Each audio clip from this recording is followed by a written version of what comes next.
লন্ডনের নাগরিকত্ব আর রাজকীয় বিলাসিতা তুচ্ছ করে সাধারণ মানুষের সেবায় নিজেকে বিলিয়ে দিতে এসেছেন নোয়াখালী ১ আসনের হাতপাখা প্রতীকের প্রার্থী জহিরুল ইসলাম।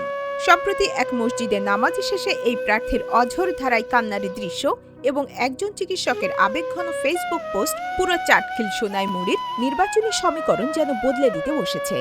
দীর্ঘ প্রায় ১ যুগ ধরে জহিরুল ইসলাম প্রতিষ্ঠিত ডক্টর মোস্তফা হাজেরা ফাউন্ডেশনের নিয়মিত চিকিৎসক ডক্টর মাজহারুল ইসলাম সেই কান্নার ভিডিওটি সামাজিক যোগাযোগ মাধ্যমে শেয়ার করে লিখেছেন, হু হু করে আল্লাহর কাছে কাঁদলেন। নিজের লন্ডনের নাগরিকত্ব ও আরামায়েশ বাদ দিয়ে যে মানুষগুলোর উন্নয়নের জন্য সব ছেড়ে আসলেন, সেই মানুষগুলো হয়তো এবারও ৫০০ থেকে ১,০০০ টাকার কাছে বিক্রি হয়ে যাবে। সকল প্রতীকের ঊর্ধ্বে ব্যক্তি জহিরুল ইসলামকে আমরা জয়ী না করলে কখনো ভালো মানুষ আর রাজনীতিতে আসবেন না। এই মানুষটি হেরে গেলে আমরাই হারাবো একজন জনদরদী নেতা ও দানবীর মানুষকে। তাই আসুন ১২ তারিখ হাতপাখা মার্কায় ভোট দিয়ে জয়ী করে সুন্দর সমাজ গড়ার প্রথম কাজটি আমরাই শুরু করি।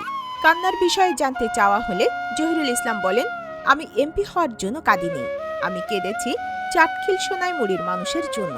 আল্লাহ আমাকে সিআইপি মর্যাদা দান করেছেন। অর্থ সম্পদ জাতীয় ও আন্তর্জাতিক পর্যায়ে আল্লাহ আমাকে অনেকভাবে সম্মানিত করেছেন। নিজের অর্জিত সম্পদ ও জ্ঞানকে বিলিয়ে দিয়ে একটি ন্যায় ইনসাফ ভিত্তিক সমৃদ্ধশালী সমাজ প্রতিষ্ঠার লক্ষ্যে নির্বাচনে প্রার্থী হয়েছি। দীর্ঘ প্রায় ১ যুগ ধরে দল মত ধর্ম বর্ণ নির্বিশেষে মানুষের কল্যাণে কাজ করেছি। ভবিষ্যতেও এই ধারা অব্যাহত রাখার প্রত্যয়ে আল্লাহর কাছে প্রার্থনা করার সময় চোখের পানি ধরে রাখতে পারিনি।